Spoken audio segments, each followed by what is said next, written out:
सभी को जय श्री कृष्णा, राधे राधे। तो आज फिर सुनाते हैं लड्डू गोपाल की एक बहुत ही मार्मिक सत्य घटना, जिसको सुनकर आपके हृदय में भी लड्डू गोपाल के प्रति श्रद्धा भक्ति भाव और बढ़ जाएगा। तो ये सत्य घटना है गुजरात से, जहाँ पे एक मैया और उनका छोटा सा परिवार रहता था, जिसमें 2 बच्चे थे, उनके हस्बैंड थे और वो लड्डू गोपाल को अपने घर पे रखी हुई थी, जिनकी वो सेवा करती थी। और उनके हस्बैंड का एक छोटा-सा व्यापार था खाने-पीने का, जिससे कि उनका उनके घर का जीवन-यापन चलता था। बहुत बड़ा बिज़नेस नहीं था, छोटा-सा खाने-पीने का समोसे, जलेबी और भी चीज़, खाखड़ा-पापड़ा और ढोकले, ये सब चीज़ वो बनाते थे और मतलब दोनों हस्बैंड-वाइफ मिलके उस बिज़नेस को चला रहे थे। छोटी-सी दुकान थी, उसको चला रहे थे। उसी से उनके बच्चों की पढ़ाई-लिखाई हो रही थी, पर बहुत ही शांति थी, बहुत सुकून था, क्योंकि वो लोग भगवान के भक्त थे, बहुत संतुष्टि थे, बहुत ज़्यादा उनकी चाह नहीं थी, बहुत ज़्यादा उनका वो नहीं था कि हाय पैसा ऐसा वाला नहीं था, बस जीवन यापन चल रहा है। दोनों पति-पत्नी में बहुत अच्छा रिश्ता था, बहुत सोच मिलती थी, अच्छे से खुशहाल फैमिली थी और ना जीवन जीने के लिए बस यही चाहिए, सिर्फ़ पैसे मायने नहीं रखता। पैसे ठीक है कि आजकल के जीवन में बहुत ज़रूरी है, लेकिन उसके साथ-साथ हमारे घर परिवार के लोगों का जो विचार है वो भी मेल खाना बहुत ज़रूरी है। और ये तब होगा जब हम भगवान की शरण में होंगे, भगवान के आश्रित होंगे, तो हमारे मन में ना कभी ऐसे विचार नहीं आते हैं, और अगर आए भी तो भगवान उनकी पूर्ति करते रहते हैं। इसलिए जो भी भगवान के लड्डू गोपाल के भक्त हैं ना, उनसे प्रार्थना है कि आप लोग भगवान के ऊपर पूर्ण विश्वास रखिए, आपकी हर मनोकामना पूरी होगी। और लड्डू गोपाल जो हैं वो सबकी सभी मनोकामनाएँ पूर्ण करते हैं। ये हर लड्डू गोपाल के भक्त को ये बात पता है, उनको माँगने की ज़रूरत नहीं पड़ती, माँगने से पहले ही वो पूरी कर देते हैं। बस आपके अंदर वो विश्वास हो। और देखो, जीवन में ना थोड़ी बहुत ऊँचाई-नीचाई चलती रहती है, जहाँ सुबह है तो रात आएगी, रात है तो सुबह आएगी, ये जैसे कि आपने सुना है, और ये हकीकत बात भी है। अगर दुःख है तो दुःख के बाद सुख भी आएँगे। इस चीज़ के लिए आप बिल्कुल धैर्य बना के रखिए। अगर आपके जीवन में कोई कष्ट है, कोई तकलीफ़ है, तो आप ये हार मत मानिए, आप परेशान मत होइए, दुखी मत होइए। बस ये सोचिए कि ये समय भी निकल जाएगा, कभी न कभी तो अच्छा समय आएगा। तो ऐसे ही इन लोगों के विचार थे, ये जो थी, और उनके हस्बैंड के। अब क्या होता है कि धीरे-धीरे बच्चे बड़े हो रहे थे। उसी छोटी-सी दुकान से ही दोनों बच्चों को, 2 बेटे थे इनके, दोनों बच्चों को वो पढ़ा-लिखा रही थीं, अच्छे स्कूल में पढ़ रहे थे, और बच्चे भी पढ़ने में बहुत होशियार थे। और ऐसा नहीं है कि वो पूजा-पाठ नहीं करते, सिर्फ़ माँ बस करती थी। पूरा घर का माहौल धार्मिक था, पूजा-पाठ करते थे, स्कूल जाते थे, आते थे, उनकी सेवा करते थे, सब कुछ बहुत अच्छे से चल रहा था। अब भगवान की कृपा ही समझो, क्योंकि जो भगवान के भक्त होते हैं ना, वो अपनी छोटी-बड़ी उन्नति में सिर्फ़ भगवान को ही धन्यवाद देते हैं और यही सोचते हैं कि उनकी कृपा से ही हो रहा है। अब बच्चों का अच्छे कॉलेज में एडमिशन हो गया, क्योंकि पढ़ने में होशियार थे, तो उनको कोई दिक्कत नहीं आई कि एक्स्ट्रा पैसे लगें, बस सरकारी कॉलेज में हो गया। और इतनी अच्छी कॉलेज पास करने के बाद, अच्छे नंबर आने के बाद उनका कैंपस सिलेक्शन हुआ और अच्छी जॉब लग गई। पहले बड़े भाई की जॉब लगी, बहुत अच्छी जॉब लगी, और जब उसकी जॉब लग गई तो उसने छोटे भाई को भी जो भी उसको करना था वो कोर्स करा दिया और उसकी भी जॉब लग गई। अब दोनों भाई शहर में रहने लगे। ये तो उसमें रहती थी, कस्बा में रहती थी, ये शहर में नहीं रहती थी, लेकिन दोनों भाई शहर चले गए। बहुत अच्छी जॉब लग गई, एक अच्छे ऑफ़िसर बन गए और बहुत अच्छे से उनका भी चलने लगा। अब क्या होता है कि अब ये जो इनका जो व्यापार था, अब वो जो अंकल जी थे, उनके हस्बैंड थे, वो अब बुज़ुर्ग हो रहे थे। क्योंकि एक सा समय नहीं होता है, समय भी बदलता है। अब एक ही उसमें थोड़ी रहेंगे, अब बुढ़ापा आ रहा है, अब इतना जी भी नहीं चलता उनका। अब वो क्या होता है कि जब जॉब लग जाती है बच्चों की, तो वो मना कर देते हैं कि पापा अब आप ये सब चीज़ मत करो, अब हम पैसे भिजवाएँगे आपको और आप आराम से दोनों लोग रहो। तो इस बात के लिए भी वो बहुत खुश होती थीं कि चलो हमारे बच्चे इस लायक हो गए कि इतना समझने लगे, और वो भगवान की सेवा करती। बहुत अच्छा ही चल रहा था सब कुछ, लेकिन कहते हैं ना कि जब बहुत ज़्यादा सुख होते हैं तो वो भगवान भी हमारे परीक्षा लेते हैं। बस अब उनकी परीक्षा की घड़ी आ गई थी, बच्चे बड़े हो गए थे, तो अब इनको मतलब माँ-बाप को दोनों को लगने लगा था कि अब बच्चों की शादी कर दें, क्योंकि दोनों की जॉब भी लग गई थी। क्या करते हैं कि क्योंकि बहुत छोटे थे नहीं, दोनों 1-1 साल के अंदर के थे, तो दोनों की ये लो, और जॉब भी दोनों की लग गई थी, तो दोनों की शादी साथ में कर देते हैं। अच्छी लड़कियाँ मिल जाती हैं जो कि देखने में पढ़ी-लिखी थी, सब कुछ था। लड़कों के हिसाब से अच्छी लड़की मिल गई, शादी हो गई, दोनों लड़के सेटल हो गए अपनी-अपनी जगह पे, जहाँ जॉब कर रहे थे वहाँ पे। यहाँ पे ये अंकल आंटी दोनों लोग अपने घर पे रह रहे थे, भगवान का भजन कर रहे थे। लेकिन अचानक ऐसा होता है कि वो अंकल जी की बहुत ज़्यादा तबीयत ख़राब होती है, और भगवान देखो, जब मृत्यु होती है ना, तो कोई ना कोई वो लगता है बहाना होता है कि इस वजह से मौत हुई। तो जिसका जितने टाइम और जितने दिन का समय है ना, वो उतने दिन ही रहेगा। अब उनकी बीमारी ऐसी बढ़ी कि उनकी डेथ हो जाती है अंकल जी की।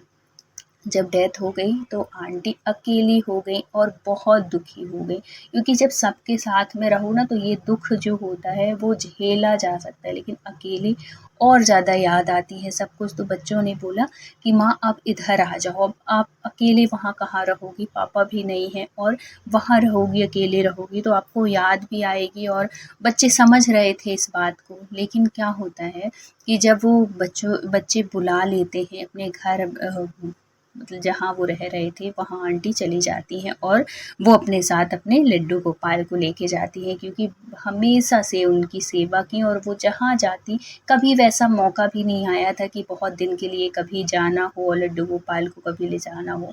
वहीं आस-पास ही सारी रिश्तेदारी थी, तो कुछ दिन के लिए, देर के लिए जाती, आ जाती। कभी उनका ऐसा मौका नहीं आया था लड्डू गोपाल को छोड़ के जाने लायक। तो अब वो लड़के बुला लेते हैं, तो अब माँ माँ की तो यही उम्मीद होती है कि बच्चे बड़े हो गए, पढ़ लिख लिए, जॉब करने लगे, अब ज़िम्मेदारी भी और कर्तव्य भी है बच्चों का कि जब बच्चे बड़े हो जाएँ, उस लायक हो जाएँ, तो अपनी माँ-बाप की सेवा करें।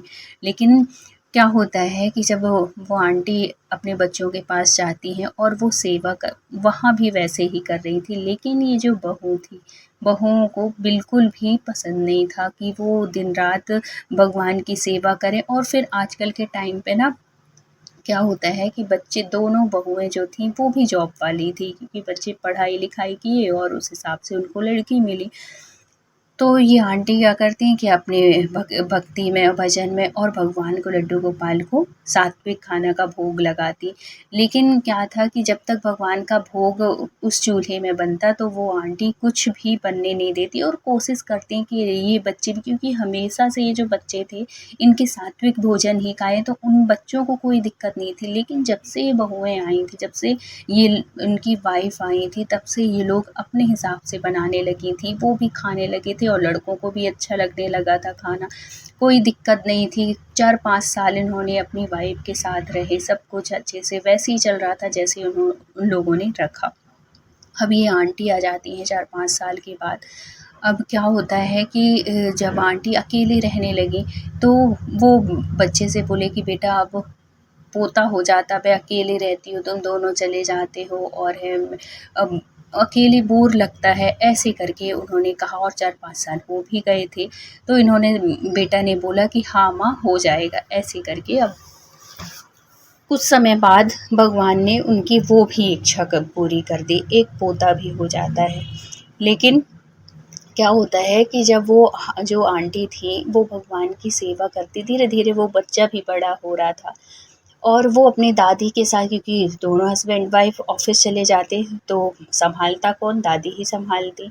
अब उन दोनों का रिश्ता इतना मजबूत हो गया था, इतना मतलब कि वो माँ से ज़्यादा दादी, क्योंकि जिस भाई बच्चा है जो जिसके साथ 24 घंटे रहेगा उसके साथ उसका लगाव होगा। माँ कैसे सुबह, ठीक है माँ माँ होती है, लेकिन बच्चों को क्या चाहिए, प्यार। बच्चे प्यार समझते हैं, दिन रात जिसको प्यार मिलेगा उसके पास वो ज़्यादा जाएँगे। तो सुबह माँ चली जाती, रात में आती, वो भी थकी होती, सो जाती, इतना लाड़-दुलार करने का उसको मौका भी नहीं मिलता और बच्चे को भी इतना लगाव था ही नहीं, जितना लगाव उसको दादी के साथ था।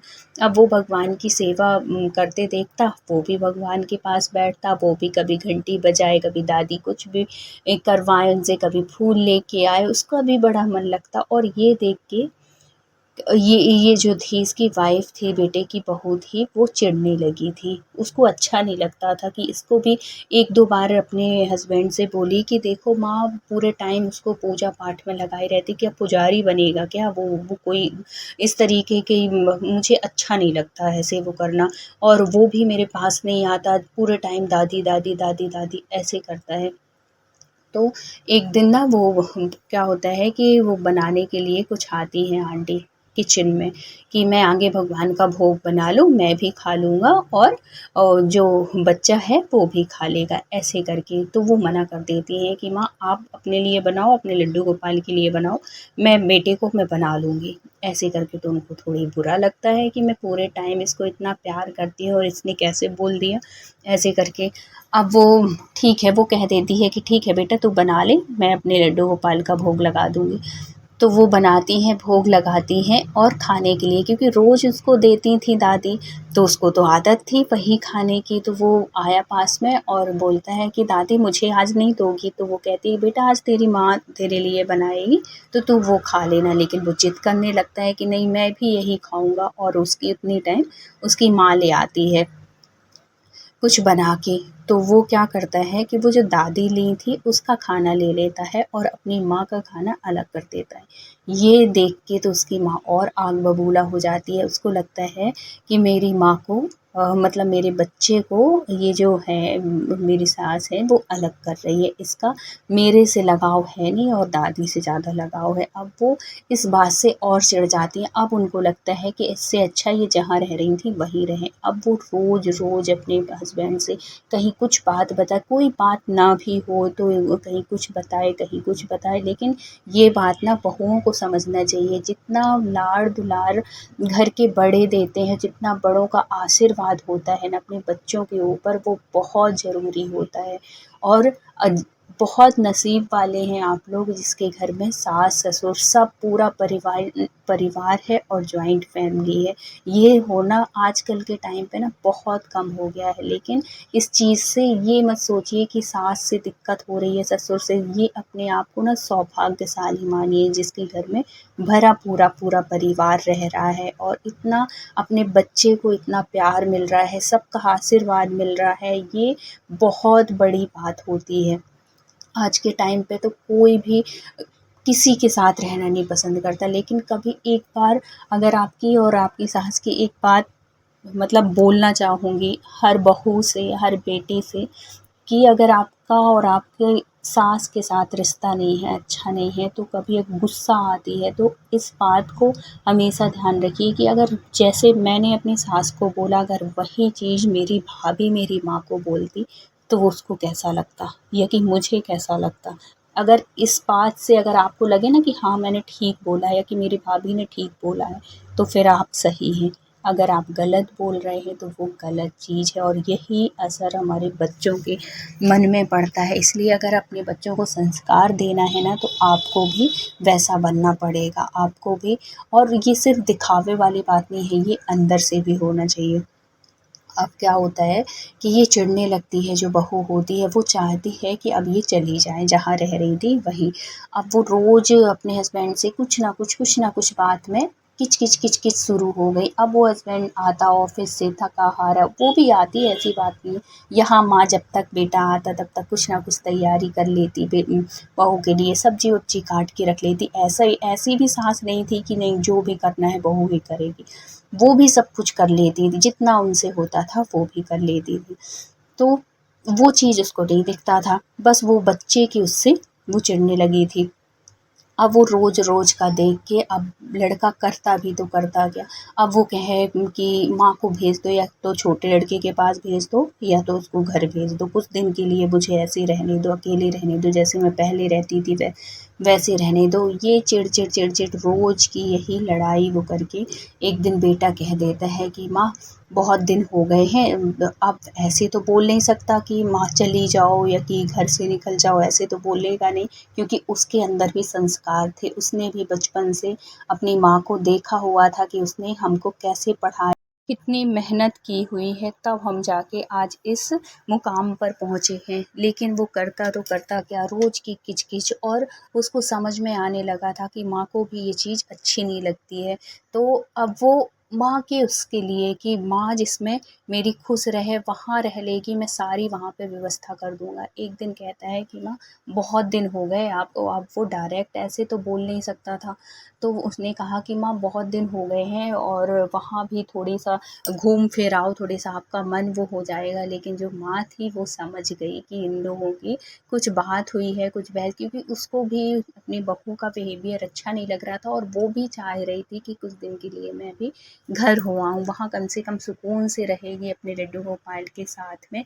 तो वो क्या करती है कि वो एक बार में ही कह देती है कि हाँ बेटा मैं चली जाऊँगी, ऐसे करके वो कह देती है। और जब ये माँ जाने लगती है तो वो क्या करती है, जो बहू होती है वो जब ये पैकिंग करने लगती है तो वो कहती है कि माँ ठीक है अब कुछ दिन रह, ऐसे तो वो भी नहीं बोलती लेकिन वो कह देती है कि माँ कुछ दिन घर में रहना और वो फिर बाद में छोटे वाले देवर के पास चले जाना, ऐसे करके उसको बड़ा वो लगता है। बोली कि हाँ बेटा तू चिंता मत कर, मैं कहीं भी रह लूँगी और मैं क्यों किसी के पास जाऊँगी, मेरा घर है इतना अच्छा, सब कुछ है वहाँ पे, कोई दिक्कत नहीं है मुझे।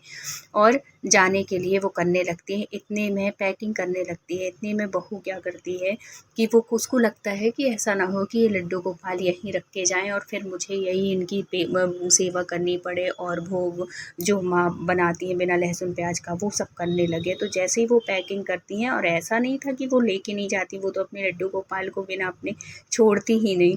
तो वो लाके अपने लड्डू को, उनके लड्डू गोपाल को मंदिर से लाके और उनकी अटैची के पास, सूटकेस के पास रख देती है कि माँ इनको भी लेके जाना, ऐसे करके। ये देख के और वो जो बच्चा था वो तो इतना रो रहा था, इतना दुखी हो रहा था अपनी दादी के जाने से कि उसको पता चल गया था कि दादी जा रही हैं। तो वो इतने इतने दिन से रह रहा था उनके साथ, सबसे ज़्यादा बुरा उस बच्चे को लग रहा था और दादी को लग रहा था उससे दूर जाने का। इसी वजह से वो सब कुछ सुन लेती थी जो दादी थी, क्योंकि उनका लगाव हो गया था उस बच्चे से। लेकिन अब करती तो करती क्या, घर की सुख शांति, बच्चे के सुकून के लिए वो कि चलो बेटा सुख से रहेगा, ये ऑफिस से आएगा, ये किच-किच नहीं करेगी, इस वजह से वो तैयार हो जाती है।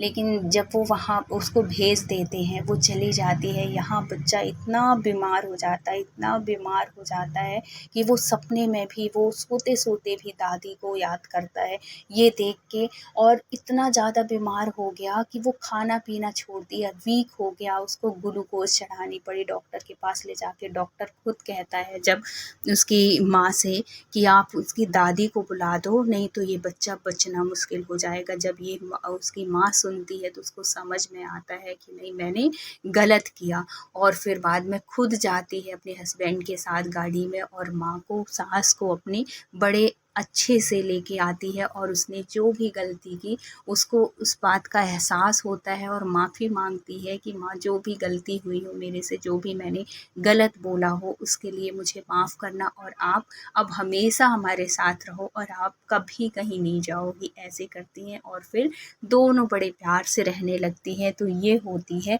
लड्डू गोपाल की कृपा। बस हम लड्डू गोपाल के सहारे रहेंगे ना तो भगवान हमारे साथ कभी गलत नहीं होने देता, सब कुछ अच्छा करते हैं। तो ऐसे होते हैं हमारे लड्डू गोपाल। तो बोलिए लड्डू गोपाल की जय।